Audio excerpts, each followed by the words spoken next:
ಶೃಂಗೇರಿ ಶಿವಗಂಗಾ ಶಾರದಾ ಮಠದ ಮಠಾಧಿಪತಿಗಳಾದ ಶ್ರೀ ಪುರುಷೋತ್ತಮ ಭಾರತಿ ಮಹಾಸ್ವಾಮೀಜಿ ಶುಕ್ರವಾರ ಬೆಳಗ್ಗೆ 4:25 ವೇಳೆಗೆ ಬ್ರಹ್ಮಭೂತರಾಗಿದ್ದಾರೆ. ಶ್ರೀಗಳಿಗೆ 73 ವರ್ಷ ವಯಸ್ಸಾಗಿತ್ತು.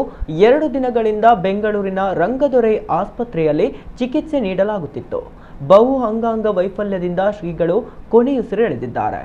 ಇತಿಹಾಸ ಹೊಂದಿದ್ದ ಶಿವಗಂಗಾ ಮಠದ 19ನೇ ಪೀಠಾಧಿಪತಿಗಳಾಗಿದ್ದ ಶ್ರೇಷ್ಠ ವಿದ್ವಾಂಸರಾಗಿದ್ದ ಸ್ವಾಮೀಜಿ ಪೂರ್ವಾಶ್ರಮದಲ್ಲಿ ಕಮ್ಮಂಬಾಟಿ ನಾಗೇಶ್ವರ ಅವಧಾನಿ, ಆಂಧ್ರಪ್ರದೇಶ ಕೃಷ್ಣಾ ಜಿಲ್ಲೆಯ ಜೀಕೊಂಡೂರು ಮಂಡಲಂನ ವೆಲ್ಲಟ್ಟೂರು ಗ್ರಾಮದಲ್ಲಿ ಕಮ್ಮಂಬಾಟಿ ಸೇತುಮಾಧವ ಅವಧಾನಿ ಮತ್ತು ಜನ್ಮಂಗಳ ಕಲ್ಯಾಣಿ ಬಾಲತ್ರಿಪುರ ಸುಂದರಮ್ಮ ದಂಪತಿ ಪುತ್ರನಾಗಿ 1953 ಸೆಪ್ಟೆಂಬರ್ 9ರಂದು ಜನಿಸಿದ್ದರು. ವಿಜಯವಾಡಗಳಲ್ಲಿ ತಮ್ಮ ಲೌಕಿಕ ವಿದ್ಯಾಭ್ಯಾಸವನ್ನು ಪೂರೈಸಿದ ನಂತರ ವಿಜಯವಾಡದ ಶೃಂಗೇರಿ ಮಠದಲ್ಲಿ ತಮ್ಮ ತಂದೆಯವರಿಂದಲೇ ವೇದವಿದ್ಯೆಯನ್ನು ಅಭ್ಯಾಸ ಮಾಡಿ ಕೃಷ್ಣ ಯಜುರ್ವೇದ ಕ್ರಮಂತಗಳನ್ನು ಪೂರ್ಣಗೊಳಿಸಿ ಹಲವಾರು ಪರೀಕ್ಷೆಗಳಲ್ಲಿ ಉತ್ತಮ ಶ್ರೇಣಿಯಲ್ಲಿ ಉತ್ತೀರ್ಣರಾಗಿದ್ದರು. ವಿದ್ವಾನ್ ಮಂಕಬೂಡಿ ಸುಬ್ರಹ್ಮಣ್ಯ ಶಾಸ್ತ್ರಿಗಳು ಹಾಗೂ ವೇಮುರಿ ವೆಂಕಟೇಶ್ವರ ಸಿದ್ಧಾಂತಿ ಅವರ ಮಾರ್ಗದರ್ಶನದಲ್ಲಿ ಪಂಚಕಾವ್ಯ ಜ್ಯೋತಿಷ್ಯ ಶಾಸ್ತ್ರವನ್ನ ಕರತಲಾಮಲಕಗೊಳಿಸಿಕೊಂಡಿದ್ದರು.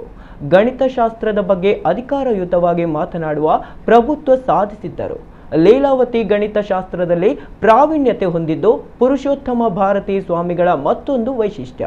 ಶೃಂಗೇರಿ ತರ್ಕಶಾಸ್ತ್ರ, ವೇದಾಂತ ಶಾಸ್ತ್ರ ಗ್ರಂಥ, ಗೀತ ಭಾಷ್ಯ, ಉಪನಿಷತ್ ಭಾಷ್ಯ, ಸೂತ್ರ ಭಾಷ್ಯ, ಪ್ರಾಸ್ಥಾನ ತ್ರಯ ಮುಂತಾದವುಗಳಲ್ಲಿ ಅದ್ಭುತ ಜ್ಞಾನ ಸಂಪಾದಿಸಿಕೊಂಡಿದ್ದುದು ಪುರುಷೋತ್ತಮ ಭಾರತಿ ಸ್ವಾಮಿಗಳ ಹಿರಿಮೆಯಾಗಿತ್ತು.